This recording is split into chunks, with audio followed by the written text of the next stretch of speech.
if we follow kind of the three elements of a business at its most basic form, is you have some element of promotion. So we got to let people know about our stuff. The second element is we got to have a way to convert them. So we have to be able to sell some sort of exchange mechanism. And then finally, we have to deliver, right? So attract, convert, deliver, very easy. And so from those three kind of buckets is, I think, the best starting point for most people who want to start making an income. Basically, I would say there's 5 stages that most newer entrepreneurs or people who want to pursue income go through.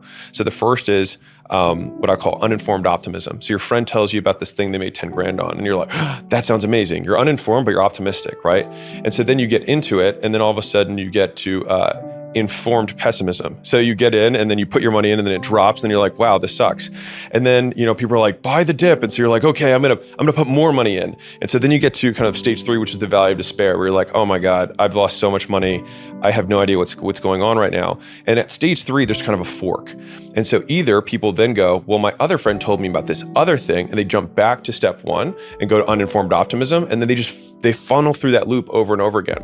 Now, to break through that dip, you have to basically get to stage 4, which is informed optimism. So now you understand the rules of the game, you understand the variables at play, and it's not as good as you thought it was, but you at least get it.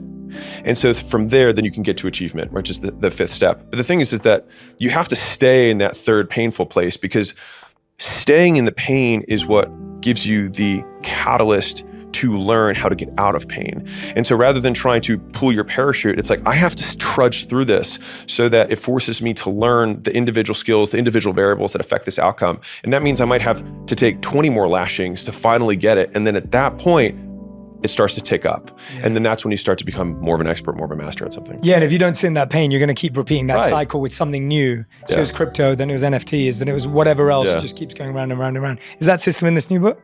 So this is probably for one chunk above that. Okay, got it. No, because I love the way you break down the journey that we go through in our mind. Yeah. And you do that with multiple things, because I think we don't even see it. No. Like that pattern you just explained is a pattern you could live for 3 decades. You've just saved people 3 decades of pain by pointing it out and saying, well, this is what you're doing. Yeah. And here's how to shift that.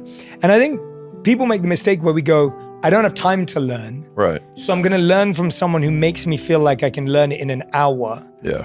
And then I'm going to do it, which still is uninformed optimism. So how do we learn? Where do we go? How do you build that time to say, how many hours do I need to even learn about this? I'm going to put money in it. How would you calculate that? If someone was like, I'm going to put in $1,000, I'm going to put in $10,000. How much time should they put to value that amount of money? So great question. I would reframe the premise, which would be we'd still be operating under this as I'm going to put money into something. And so I would reject the original premise and say, well, if you want to get really good at something, then why don't we start with skills that generate income? Yeah. And so if we follow kind of the 3 elements of a business at its most basic form, is you have some element of promotion. So we got to let people know about our stuff. The second element is we got to have a way to convert them. So we have to be able to sell some sort of exchange mechanism. And then finally, we have to deliver, right? So attract, convert, deliver, very easy. Easy to say, harder to do, right? Yeah. Within each of those things, it's like, okay, well, how do I let people know about my stuff? Or even before that, what stuff do I sell, right? And so that's where I like to think about it as people try to think, man, there's so many people, and try to boil the ocean. Like it's impossible to try and think, what business could I possibly start? Because you're trying to address the world, when it's much easier to say, what are the problems that exist in my life?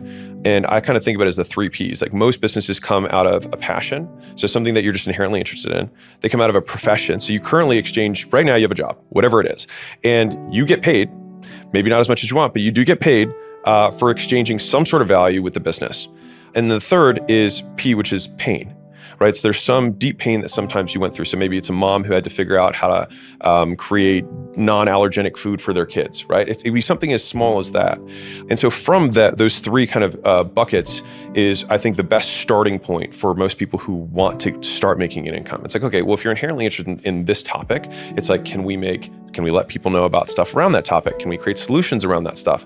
Can we create services, which is where I prefer most people start, which, to be fair, in the United States, 78% of businesses are service-based businesses. And I think it's because they're the easiest to start. You just trade time for money. Very low risk, right? You either get richer or you don't, but like your base is zero. Have you seen any metrics in success rates between passion, profession, and pain? No. I haven't. I really want to know now. Really fascinating. The reason why I ask it is because I've been thinking about this for so long, and I want to go through each of those because I think it's really sound advice. I used to really believe that everyone should try to do what they love and love what they do. Yeah. And I've changed my mind about that.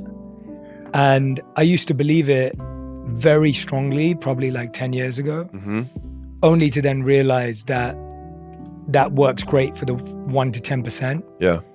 But for the majority of people, that's going to be really, really hard. And recently I was giving the Princeton commencement speech for their graduation. Amazing.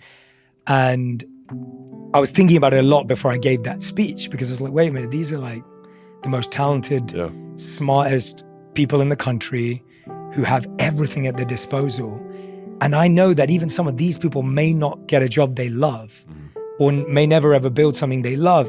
But guess what? Everyone needs money to survive.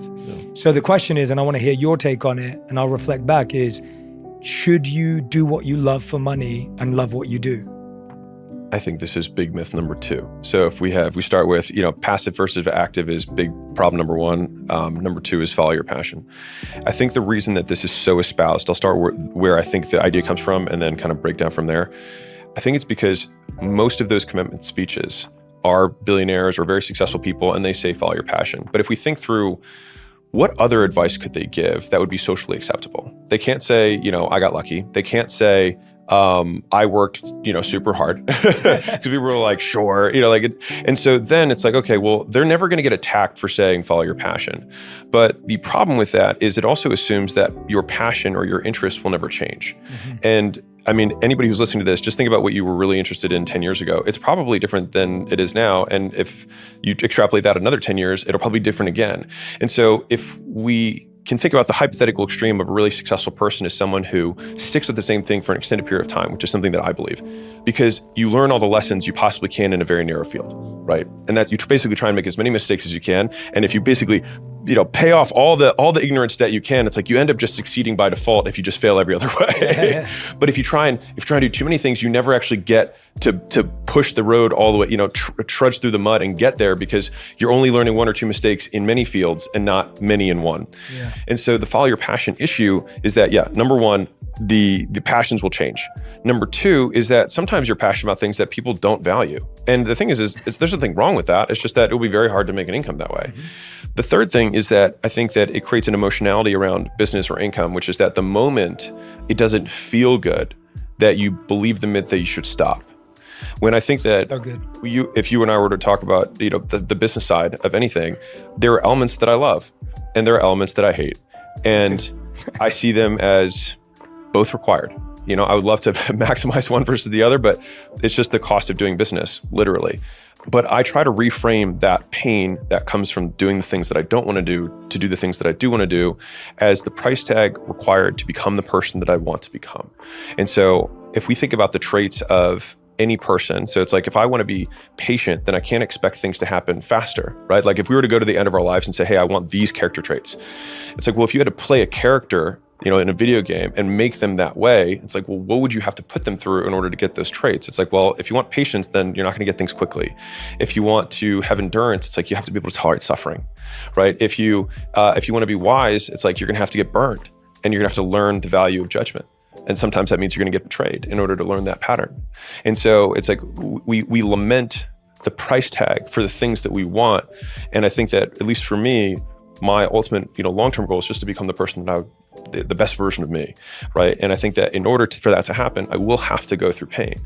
And so the follow your passion, moniker also creates this emotionality that gets you to quit when you really are on the right path. And this is just part of it. And so I think those are probably the big 3 that I think about when it comes to why follow your passion doesn't serve most people.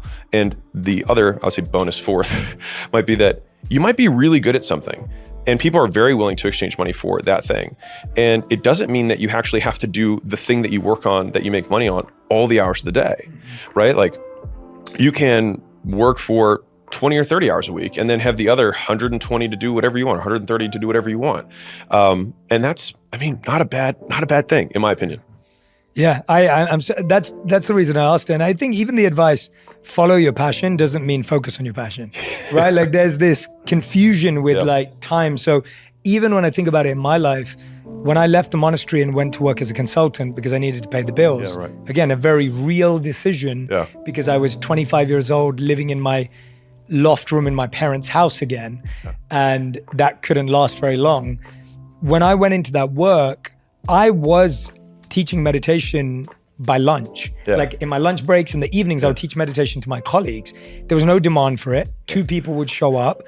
2013, this was, meditation and mindfulness were not this global movement. And I was just enjoying it because I was following my passion.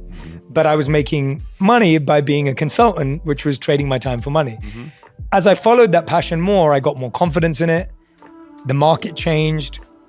We're in a very different landscape today, 12 years on, for there being business opportunities in wellness and health that didn't exist 12 years ago. And so now following my passion for all of that time meant there was a time when I could focus on it. But let's say I had another passion that wasn't monetizable, people weren't interested in it at all. I could follow it for years and bring it into my work and bring it into my life, and it would be beautiful and I'd be more fulfilled. But it didn't need to be my thing, right? And so I really, really like that advice. And it's something that I almost want to propagate so hard right now, because I feel just responsible that for so long we've been telling people to, just do what you love and chase what you love. And it's like, yeah, in your private time and personal time, you should. But don't think that has to be the thing you make money from, especially if you have a really obscure gift. I 100% agree. I mean, I'm a utilitarian. I tend to be I've probably edged too much on pragmatic. And maybe that's just the immigrant upbringing of just like, how are you going to pay your bills? That's all anyone cared about. Well, the funny thing is I had that too. Yeah, no, for sure. My parents are immigrants too. But I think that I think I got really lucky to figure out what I loved really early. And I got really lucky that I got to get really good at it really early.